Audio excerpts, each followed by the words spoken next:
जैसे आपने प्रकार पहले पढ़े, एक समान वेग, एक समान चाल पढ़ा, तो ऐसे एक समान वेग होता है। जैसे वहाँ स्टडी की थी, यहाँ पे आप ऐसी स्टडी करेंगे।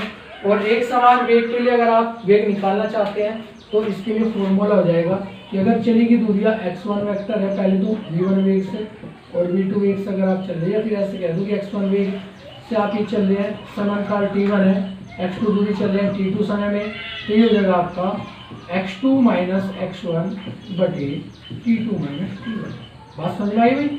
ये आपका इसका फॉर्मूला हो जाएगा, क्योंकि हमें विस्थापन निकालना है, और विस्थापन होता है अंतिम बिंदु माइनस ये प्रारंभिक बिंदु माइनस अंतिम बिंदु, या अंतिम बिंदु माइनस प्रारंभिक बिंदु, अर्थात जो आपका प्रारंभिक और अंतिम बिंदु होता है उनके बीच की शॉर्टेस्ट डिस्टेंस, सबसे छोटी जो दूरी होती है उसे हम क्या बोलते हैं? विस्थापन बोलते हैं। समअंतराल की बात करें तो बाद के समय में से पहला समय घटा देंगे, समअंतराल निकल के आपका आ जाएगा। अगर आगे हम चलते हैं असमान या परिवर्ती चाल, तो जैसे आपने असमान चाल आपने पढ़ा होगा, तो ऐसे असमान या परिवर्ती वेग असमान या परिवर्ती वेग हम जब स्टडी करते हैं तो उसकी डेफिनेशन भी सेम उसके जैसी होती है। कैसे? कि जब कोई वस्तु समान समय अंतरालों में असमान रूप से विस्थापित होती है तो उसका वेग असमान या परिवर्ती वेग कहलाता है। ठीक है, जैसे वो पहले भी उदाहरण दिया था, अभी मैं उदाहरण दे रहा हूँ। जैसे कि मान लिया हम बात करते हैं समान समय, 1 घंटे में वो 5 किलोमीटर जा रहा है, अगले 1 घंटे में 10 किलोमीटर जा रहा है, अगले 1 घंटे में 12 किलोमीटर जा रहा है, तो अलग अलग दूरियां तय कर रहा है समान समय अंतरालों में, तो कैसी चाल हो जाएगी या कैसा वेग हो जाएगा आपका? असमान या परिवर्ती वेग हो जाएगा। चाल का हम पढ़ चुके हैं, अब यहाँ वेग की स्टडी कर रहे हैं। ठीक है, आगे नेक्स्ट आता है आपका औसत वेग। औसत वेग कुल विस्थापन बटे कुल लगा समय, जैसे पहले पढ़ा था। ताक्षणिक वेग बिल्कुल सेम वही डेफिनेशन जो पहले आपने पढ़ी, बस वहाँ वेक्टर लग जाएगा कि अगर आपको ताक्षणिक वेग निकालना है तो v वेक्टर बराबर आपको हो जाता है limit delta T tends to 0 और delta s upon delta T, vector लग जाएगा। बस यहाँ से वेक्टर लगते हैं आपका चाल वेग में परिवर्तित हो जाता है, ये ध्यान रखिए। और ये फॉर्मूला हो जाएगा ds अपॉन dt। बात समझ में आएगी बच्चा? क्लियर हुआ होगा? ठीक है, इससे आगे बढ़ते हैं। नेक्स्ट आता है आपका चाल तथा वेग में अंतर, कि चाल और वेग में क्या अंतर होता है। ठीक है, तो चाल कैसी राशि होती है? अदिश राशि। पहला अंतर तो ये हो गया कि चाल अदिश राशि होती है, वेग सदिश राशि होती है। चाल की परिभाषा एकांक समय में पिंड द्वारा तय की गई दूरी को उसकी चाल कहते हैं। एकांक समय में तय किया गया विस्थापन को आप वेग कहते हैं। ये दोनों में अंतर हो गया। तीसरा कि किसी वस्तु का वेग बदलता है तो यह आवश्यक नहीं कि उसका जो चाल है वो बदले। किसी वस्तु का वेग बदलते आवश्यक नहीं उसकी चाल बदले, बिल्कुल सही बात है। लेकिन अगर चाल बदलती है तो 100% वेग बदलेगा, ये ध्यान रखना। ठीक है, ये दूरी विस्थापन में भी आपको बताया गया था, सेम वही है। चाल सदैव धनात्मक होती है, क्योंकि चाल अदिश राशि सदैव धनात्मक होती है। और अगर बात करते हैं वेग की, तो वेग आपका धनात्मक हो भी सकता है, नहीं भी हो सकता है। ठीक है, ऋणात्मक भी हो सकता है और शून्य भी हो सकता है। तो हमेशा ध्यान रखना कि वेग क्योंकि सदिश राशि और सदिश राशि आपके धनात्मक भी हो सकती है, ऋणात्मक भी और शून्य भी। नंबर 5 कि दिए गए समांतराल में वस्तु का औसत वेग शून्य होने पर यह आवश्यक नहीं है कि चाल भी शून्य हो। वेग अगर शून्य है औसत वेग, तो चाल शून्य हो या ना हो इस पर कोई डिपेंड नहीं करता। ठीक है, लेकिन अगर आपकी चाल शून्य है, तो आपका औसत वेग अवश्य ही शून्य होगा। ये दिमाग में डालने बात। ठीक है, तो ये पॉइंट जो है मैंने कुछ बताए चाल और वेग के बारे में। ये जो बेसिक्स आपका चल रहा है, सब कुछ जो फिलहाल आप पढ़ चुके हैं, ये सब आपने पढ़ा होगा 9th क्लास में। ठीक है, अब इसमें थोड़ा सा और आगे बढ़ते हैं। स्थिति समय ग्राफ, पोजीशन टाइम ग्राफ बोल देते हैं इसे। तो स्थिति समय ग्राफ, तो स्थिति समय ग्राफ क्या होता है कि जो स्थिति और समय के बीच ग्राफ उसे स्थिति समय ग्राफ बोलते हैं। ठीक है, तो हम कह देते हैं कि किसी वस्तु की स्थिति में परिवर्तन समय के साथ होता है और अगर हम उसका ग्राफ खींचते हैं तो उसे स्थिति समय ग्राफ कहते हैं। सबसे पहले हम स्टडी करेंगे एक समान गति के लिए स्थिति समय ग्राफ, और एक समान गति में भी हम कंसीडर करेंगे स्थिति समय ग्राफ से वेग का निर्धारण। स्थिति समय ग्राफ से क्या करेंगे? वेग का निर्धारण। बड़े शॉर्ट में कराऊंगा भाई, थोड़ा ध्यान से समझना। स्थिति समय से वेग का निर्धारण। स्थिति समय से वेग का निर्धारण कैसे करते हैं? ठीक है बच्चे, पहले तो सबसे पहले हम एक ग्राफ तैयार कर लेंगे। एक समान गति के लिए कंसीडर कर लें, एक रेखा लेने की चल रहा। स्थिति समय, ये समय हो गया आपका यहाँ से और ये आपकी स्थिति होगी। मान लिया कोई पॉइंट सपोज कर लिया हमने यहाँ से कि मान लिया यहाँ कोई पॉइंट आपका T1 है, T1 समय में और वो विस्थापित जो स्थिति परिवर्तन हो रहा है x1 होता है। कितना हो रहा है? x1। और T2 समय में, ये T2 समय हो गया, जो स्थिति परिवर्तन हुआ वो x2 हो रहा है। बताओ बात समझ में आ रही है? ठीक है भाई।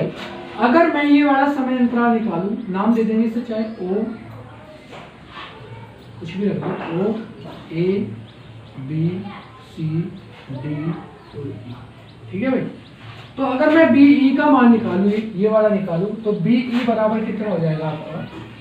T2 minus T1। और अगर ए बी निकालूं तो ए बी बराबर आपका हो जाएगा, देखिए यहाँ से आदत तो x2 और ये x1, कितना हो जाएगा? x2 minus x1। बात समझ में आ रही होगी बच्चा? क्लियर है? ठीक है। अगर बात करें वेग की तो इस पर वेक्टर लगा देंगे, ठीक है, क्योंकि सदिश राशि होगी आपकी। बात समझ में आ रही? ठीक है भाई, क्लियर है? पता लग रहा है? ठीक है। अब इससे आगे हम इसमें चलते हैं कि अगर हमें निकालना है कि कुल वेग निकालना है, तो वेग कितना होगा, ठीक है। तो लिखेंगे कुल वेग वेक्टर v बराबर होता है कुल दूरी बटे, या विस्थापन, सॉरी दूरी तो होता है इसमें, विस्थापन बटे समांतराल। विस्थापन आपका होगा कितना? x2 minus x1। समांतराल कितना है? T2 minus T1, vector v बराबर, ठीक है। अब देखो x2 माइनस x1 किसके बराबर है? BE के। किसके बराबर है? BE के। और T2 minus T1, sorry BE के नहीं है, ये आपका है भाई AB के बराबर, और ये है आपका BE के बराबर, ठीक है भाई। और AB अपॉन BE लंब बटे, अगर ये कोण में थीटा मान लूं, लंब बटे आधार, LLK आपने पढ़ा होगा। लंब बटे आधार नहीं पढ़ा तो बेसिक मैथ की क्लास मेरी ले लेंगे, वहां से मैंने बड़े अच्छे तरीके से एक्सप्लेन कर रखा है, वहां से आप वो वीडियो देख लेंगे, बड़ी अच्छी वीडियो है। तो लंब बटे आधार, लंब बटे आधार, तो लंब बटे आधार का मीनिंग क्या हो गया कि वेक्टर v बराबर AB बटे BE क्या हो गया आपका, कि ये आपका हो जाएगा कि जो ये आपका ये जो रेखा आपको नजर आ रही OA की क्या आ जाएगी? प्रवणता निकल कर आ जाएगी, ठीक है। तो स्थिति समय वक्र की प्रवणता में लिख दूं वैसे, चूंकि AB बटे BE बराबर स्थिति समय वक्र की प्रवणता, वक्र की प्रवणता, ठीक है भाई। और ये किसके बराबर हो जाएगी? tan theta. किसके बराबर हो जाएगी? tan theta. तो v वेक्टर किसके बराबर हो जाएगा? tan theta. बोलो बात सुन लीजिए, ठीक है भाई, क्योंकि tan थीटा बराबर लंब बटे आधार होता है, ठीक है। और हम कह सकते हैं कि वस्तु का जो वेग होता है वो स्थिति समय वक्र की प्रवणता के बराबर होता है, प्रवणता के बराबर होता है। तो जो वस्तु का वेग होता है वो स्थिति समय वक्र की प्रवणता के बराबर होता है। बहुत इंपॉर्टेंट चीज है, बड़ी अच्छी चीज है, इसे आप बड़े अच्छे ध्यान से जाना नोट कर लेंगे।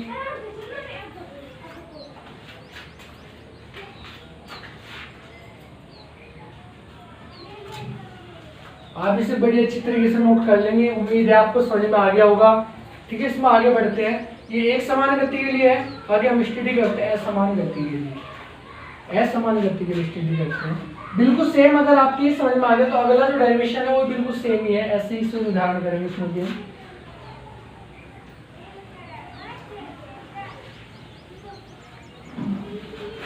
बच्चा पढ़ाई शुरू कर दे। कुछ बच्चे ऐसे हैं कि वे सोच रहे हैं कि जब कॉलेज खुलेगा हम स्टडी तभी शुरू करेंगे। तो कॉलेज का तो मैं आपको पहले ही बता चुका कि MHRD के अकॉर्डिंग जो ministry of human resources and development है, जो हमारा मानव विकास संसाधन मंत्रालय है, उसके आंकड़ों के अनुसार आपका जो कॉलेज है वो अक्टूबर से पहले नहीं खुलने वाला। वो आगे गवर्नमेंट के हाथ में है कि वो कब आपको जो है ना फ्री करते हैं कॉलेज के लिए। लेकिन अगर आप सोचते हो कि कॉलेज खुल गया, ओपन हो गया कॉलेज और आपकी क्लास डायरेक्ट ऐसे लग जाएगी, तो वो भी पॉसिबिलिटी बहुत ही कम है। तो इसलिए अपनी स्टडी जारी रखें। स्टडी आपको 11th क्लास में प्रमोट होने के लिए, पास होने के लिए नहीं करनी। स्टडी आपको करनी है आगे कुछ करने के लिए, आगे आपका जो टारगेट है उसे कंप्लीट करने के लिए, नीट का टारगेट है, एमबीबीएस करनी है, या फिर आईआईटी का टारगेट है, या फिर हमें एयरफोर्स में जाना है, या हमें नेवी में जाना है, या अलीगढ़ मुस्लिम यूनिवर्सिटी का एंट्रेंस एग्जाम आपको क्लियर करना है, या जामिया का एग्जाम निकालना है, या बीएचयू का एग्जाम निकालना है, या फिर आपको डीयू दिल्ली यूनिवर्सिटी का एग्जाम निकालना है, या अदर्स जितनी भी आपकी यूनिवर्सिटी है उनका एग्जाम आपको क्लियर करना है, तो उसके लिए आपको फिजिक्स स्टडी करनी है। ये ध्यान रखना बच्चों कि ये जो क्लास है बहुत ज़्यादा इंपॉर्टेंट है। 11th क्लास का 60% क्वेश्चंस आपका कॉम्पिटिशन एग्जाम में कवर होता है, ये ध्यान रखना। 40% आपका 12th का आता है, 60% आपका 11th में आता है। और आप इसे पढ़ाई को, इस स्टडी को हल्के में मत लें, ये सोच के चले कि हमें प्रमोट नहीं होना, हम ऐसी तैयारी लेके चलेंगे कि हम अगर हम प्रमोट भी करें हमें जब भी कोई दिक्कत नहीं है, हम इतनी तैयारी कर लेंगे कि अगर एग्जाम होते हैं तो हम अच्छे नंबरों से पास होंगे। ठीक है, नंबरों के लिए मत पढ़ो, नॉलेज के लिए पढ़ो। सभी चीजें आपको पता होनी चाहिए। जो पॉइंट आपके क्लियर नहीं थे 9th क्लास में वो आप इस क्लास से क्लियर कर सकते हो, क्योंकि मैं बड़ी अच्छी तरीके से इसमें आपको समझा रहा हूँ, बेसिक से पॉइंट बता रहा हूँ जो आपने पहले पढ़े थे लेकिन आपकी समझ में नहीं आए थे। चाल का आपको पता था लेकिन चाल इतनी अच्छी तरीके से आपने नहीं पढ़ी थी जितनी अच्छी तरीके से मैंने कराई। दूरी आपको पता थी लेकिन दूरी की डेफिनेशन नहीं आपको पता थी, विस्थापन की डेफिनेशन आपको नहीं पता थी, वो हमने बड़ी अच्छी तरीके से आपको यहाँ समझाई। अब हम जो स्टडी करा रहे हैं स्थिति समय ग्राफ बड़े ही अच्छे तरीके से, बड़े ही प्यारे तरीके से हम समझा रहे हैं, एक एक पॉइंट आपको क्लियर करा रहे हैं। तो बच्चों इस वीडियो को कंप्लीट देखें, पूरी वीडियो देखिए, वीडियो को कहीं भी कट न करें बिल्कुल भी। और जितनी वीडियो में डालता जा रहा हूँ बड़ी ईमानदारी से आप उन वीडियो को देखोगे तो मैं ये कह रहा हूँ कि आपके माइंड में कोई भी डाउट नहीं रहने वाला कि फिजिक्स इतनी हार्ड है या फिजिक्स हमारे से नहीं आती या फिजिक्स हम नहीं कर सकते। आप कर सकते हो, ठीक है, कोशिश करो, ट्राई करो, ट्राई करने से सब कुछ होता है। कोशिश नहीं करोगे, आप पहले हार मान लोगे तो कुछ नहीं होने वाला आपसे। ठीक है, देखो थोड़ा सा तो माइंड पे जो है प्रेशर डालना पड़ेगा, आपको थोड़ा तो वर्क करना पड़ेगा। स्टडी अपनी जारी रखो, उसी के लिए तो एक प्रयास चल रहा है। यहाँ से आपको जो है ना ये क्लास प्रोवाइड कराई जा रही है, ये तो प्रोवाइड की जा रही है, ये नहीं। ठीक है भाई, तो इसमें आगे हम स्टडी करते हैं कि स्थिति समय ग्राफ से औसत वेग का निर्धारण। स्थिति समय ग्राफ से, और ग्राफ किसका, असमान गति से औसत वेग का निर्धारण। बड़ी अच्छी तरीके से तुम्हें समझा रहा हूं,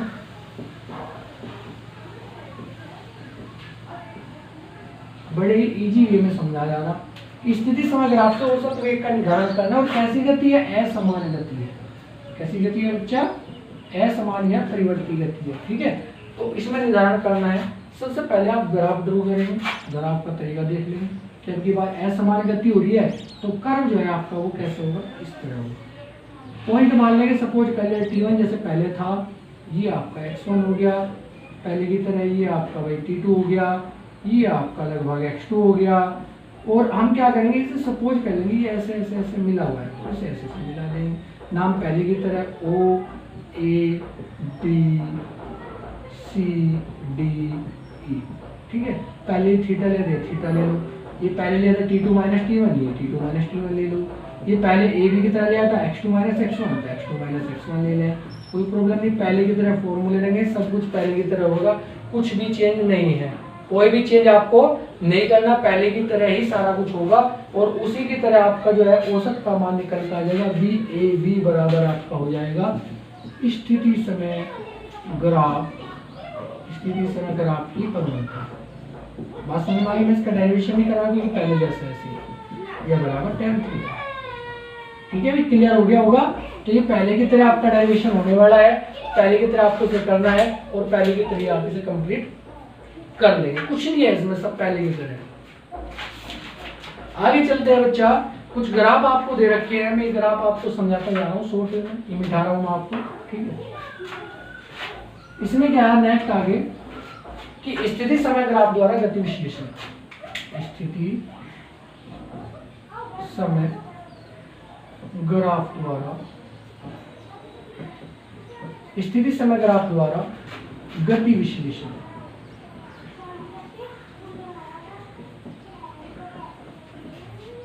स्थिति समय ग्राफ द्वारा गति विश्लेषण।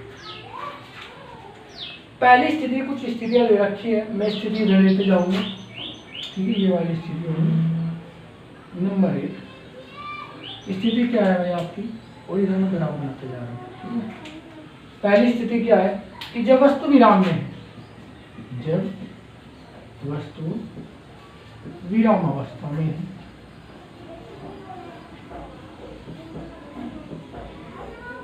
तो अगर वस्तु विराम अवस्था में है तो इसका ग्राफ आप देखेंगे कैसे हो जाएगा कि अगर कोई विराम अवस्था में रखी है वस्तु, तो ग्राफ विस्थापन और समय के बीच है, एक्स और टी के लिख दूं मैं यहाँ से। अगर कोई वस्तु विराम अवस्था में है तो समय तो बढ़ता जाएगा, समय तो रुकने वाला नहीं है। मान लिया भाई वो यहाँ से चली 5 किलोमीटर चली, यहाँ से यहाँ 5 किलोमीटर चली गई यहाँ से, और अब विराम अवस्था में, तो ग्राफ कुछ इस तरह का हो जाएगा।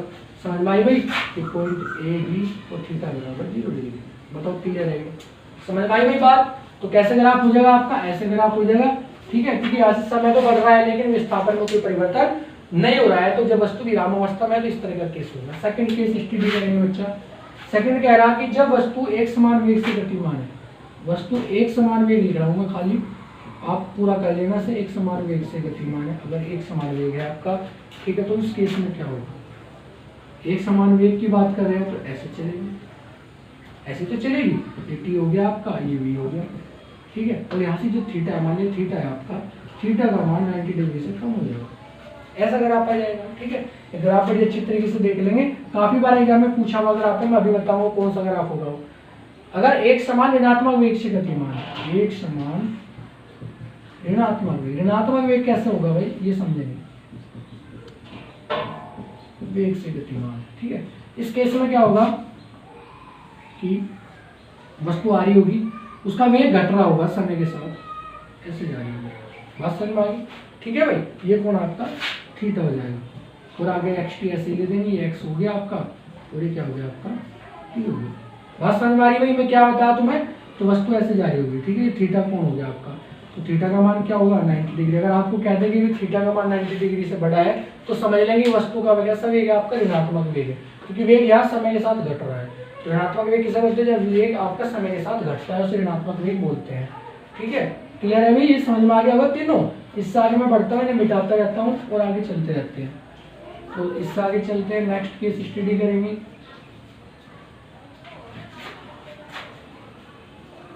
ध्यान से समझते रहेंगे बच्चों, ध्यान से क्लियर करते रहेंगे इन्हें, ठीक है। तो आगे दिया है नंबर 4, जब वस्तु बढ़ते हुए वेग से गतिमान है, बढ़ते हुए वेग से गतिमान है। अगर कोई वस्तु बढ़ते हुए वेग से गतिमान है तो क्या करेंगे भाई, समझेंगे कि मान लिया ग्राफ कैसा होगा भाई, ऐसा होगा, अभी तो बना था हमने, एक्स हो गया और टी, क्योंकि यहाँ वेग बढ़ रहा है, समय के साथ वेग बढ़ता जा रहा है, ठीक है। अगर मैं यहाँ से स्पर्शी खींचूं और ऐसे ले लूँ, इसकी स्पर्शी खींची ऐसे ले लूँ, तो ये थीटा 2 कौन ले लें, मान लीजिए थीटा 1 है। तो दोनों कंडीशन में अगर देखा जाए तो थीटा 2 आपका बड़ा होगा थीटा 1 से। हमें ध्यान रखना कि ऊपर की ओर जैसे आप स्पर्शी बढ़ाते जाते हैं तो कोण का मान आपका बढ़ता जाएगा, अर्थात जो झुकाव है आपका वो बढ़ता जाएगा ऊपर की ओर, हमें ध्यान रखना, ठीक है। जब घटते हुए से है, ये तो बढ़ते हुए से, नंबर 5 ले दें घटते हुए से, पूरी लाइन लिख दें घटते हुए से। तो लिख दें जब वस्तु घटते वेग से गतिमान है बच्चा, तो ग्राफ कैसा होगा भाई, घटा दो, कैसे घटेगा, ऐसे, ये घटता जा रहा है ना। तो अगर मैं इसकी स्पर्शी खींच ली यहाँ से थीटा और यहाँ थीटा 2, तो यहाँ से आपको नजर आएगा थीटा 1 बड़ा होगा थीटा 2। अगर ऊपर की ओर बढ़ते जाते हैं तो इसकी जो प्रवणता है वो आपकी घटती चली जाएगा, अर्थात झुकाव घटता चला जाएगा, ये दिखा रहा है आपका, ठीक है। नेक्स्ट नंबर 6, और ये ग्राफ पॉसिबल नहीं है बच्चा। नंबर 6 वेरी इंपॉर्टेंट, पूछ लेता है, ग्राफ देगा कभी 4 ऑप्शन दे देगा आपको और पूछेगा कि बताइए इसमें कौन सा ग्राफ पॉसिबल नहीं है, ठीक है। पॉसिबल नहीं है जब वस्तु की स्थिति समय परिवर्तित हुई है ना, तेजी से परिवर्तित हो रही है। जब वस्तु की स्थिति समय को नियत रखते हुए तेजी से परिवर्तित हो रही है, तो अगर ये स्थिति है आपकी तो क्या करेंगे बच्चा, देखते हैं। तो ग्राफ कैसा हो जाएगा आपका, ये आपका x हो गया, ये टी तो नियत है और ये बढ़ता जा रहा है, ऐसा ग्राफ हो, अर्थात ये 90 डिग्री, थीटा बराबर कितना होगा 90 डिग्री। बात समझ में आ गई भाई, ठीक है। और ये ग्राफ पॉसिबल नहीं है, क्योंकि तुम्हें पता है कि समय को कभी भी हम नियत नहीं कर सकते, समय तो परिवर्तित होता ही रहेगा, समय तो बढ़ना ही है हमेशा, घटना तो है ही नहीं, कोई घटता है समय कभी नहीं घटता ना। ठीक है बच्चों, तो उम्मीद है कि आपको ये ग्राफ समझ में आ गए होंगे। ऐसे हमारा चाल और वेग खत्म होता है। कल जो हमारा लेक्चर रहेगा, नेक्स्ट लेक्चर, उसमें हम त्वरण की स्टडी करेंगे, त्वरण के बारे में पढ़ेंगे और आगे उसके भी ग्राफ स्टडी करेंगे। ठीक है, उम्मीद है आपको जो है ना लेक्चर बड़ी अच्छी तरीके से समझ में आया होगा, सब क्लियर हो गया होगा। अगर आपको वीडियो लेक्चर अच्छा लगता है तो उसे लाइक करें, शेयर करें, अच्छा सा कमेंट करें। ठीक है, और बच्चों को इस चैनल से सब्सक्राइब कराएं, जिससे और बच्चों को फायदा हो सके। क्लास कंटिन्यू रखें बच्चा, डेली चैनल से जुड़े रहें, बिल्कुल भी लेजीनेस नहीं होना है, बिल्कुल भी आपको आलस्य नहीं करना है, स्टडी जारी रखनी है, बिल्कुल भी रुकना नहीं है, क्योंकि हम रुकने वाले घोड़े नहीं है, हम तो रेस में दौड़ने वाले घोड़े हैं बच्चों। और इस रेस में दौड़कर हमें सबसे आगे निकलना है, और निकलने के लिए सबसे पहला टारगेट कि आपको स्टडी कंटिन्यू रखनी है। तो आज के लिए थैंक यू, धन्यवाद।